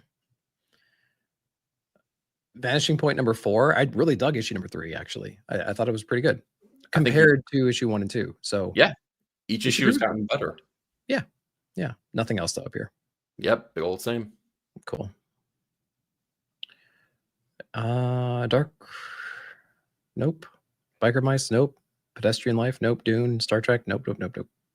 It's an issue #4, but I got to say, I've heard from other people who are doing kind of the review landscape. I've heard a lot of good things from Dark Regards. Okay. Yeah. Maybe I want to check it out. Youngblood #2. Nope. Nothing. I heard that like 6 billion copies of Youngblood #1 sold at Rob Liefeld's Whatnot, though. Yeah. I think it broke every single record of comic sales ever known to man. What was the cover price on #1? Was it? It wasn't $19.99. Tell me it wasn't $19.99. Why not? Guys, that wasn't a $20 book in chat, right? Because it's way less impressive because he said, I made $500,000 on that book. Well, they were $20 a piece, man. That means you sold like 20,000 copies or something. Yeah, it could be like that Wu-Tang album that only one was released and it sold for like $1 billion. And it's like best-selling album of all time. Like, shut up. Yeah, and it doesn't release for another 20 years or whatever. Yeah, exactly. Yeah. This can't. If somebody can fact check that $20 cover price for Youngblood #1, that doesn't make any sense at all. If he did, that 500,000 means nothing. All right, nothing up here for me. Yeah, same. All right, we might be in scroll territory. Tyrant, nope. Yeah, and considering we're on the last week here, yeah, we're coming to the close here. Okay, I'm just gonna do a quick scan through to see if there's anything that pops up real quick. Nothing. Mad Love Collection. There you go. Good lordy. Nope, nothing. Okay, cool. Well, that's it. So I mean, we have some bangers up front, but it kind of dwindles down. So August to me doesn't seem like a 20 issue a week kind of a thing. Like there's no weeks that was just overflowing with excitement. So with that said, each week has a few, mostly in the back end, I would say. So that's pretty cool. Yeah, it looks like a predictable month, which Yeah. isn't a bad thing by any means. So For sure. Brian coming in. Thanks, man. We're about to wrap up right here, but thanks for coming in. Thanks for everybody for hanging out with us this morning, talking about what we're picking up and everything. Eric, dude, thanks so much for coming in again. Let people know where you're at, what you got coming out, all that good stuff. Sure. Yeah, no, it's been my pleasure. Thank you for putting on this award-winning show and letting me be a part of it here when I can get my butt out of bed here in time. Check me out, 9-panel grid every single Sunday morning, dropping my comic book thoughts for the books that came out the previous week. Tuesday mornings, I'm trying my best to put out the cover story, which encapsulates all the comic news that happened every single week. Considering San Diego Comic-Con just happened, is a plethora of news to put out here, so I'm going to be dropping something on that shortly. Every single Wednesday night, Ink and Insights, going over our thoughts on the top couple comics that we have over on Dr. Doom's fan club. And starting on August 5th, we have a new show that's premiering, Notes from the Editors, an Ink and Insight show that is outside of the scope of the weekly comics and kind of just looking at everything comic adjacent with a new topic every single week. The first episode being our Mount Rushmore of comic book creators. Oh, nice. Yeah, that's gonna be a great conversation for sure. Yeah, a lot of thought behind that because there's so many different angles you could take. Yeah, you almost have to make categories. If you leave it broad, it's like, man, what the hell do you even do? How many heads is that? 4? It's like, oh, yeah, four creators that defined, what comics are. It's daunting, and from your own perspective, right? Exactly. Yeah. So there's going to be it's going to be a healthy back and forth for sure. Man. And there's going to be a lot of, oh, I forgot about that, even though they're Mount Rushmore worthy people, Yep. So exactly. Yeah, thanks, man. Thanks for coming in. I appreciate you as always. Last week to nominate CBC awards for sure. I think Christina mentioned that as well. The 2nd, I think, is the last day, and I believe she dropped a link as well up top. But if not, you can just search Comic Book Community Awards in your preferred search engine, and you can find the nomination pages and nominate your favorite people. You can also see a list of people that are already nominated. So I suppose it wouldn't hurt to continue nominating the same person over and over again. And it comes down to the voting period to determine that winner, which is going to be coming up in the next couple of months, probably. So definitely check that out. Thanks, Brian, for coming in, hanging out with us. Thanks, guys. We appreciate you hanging out with us and everything. You have a great rest of your day, everyone. We will talk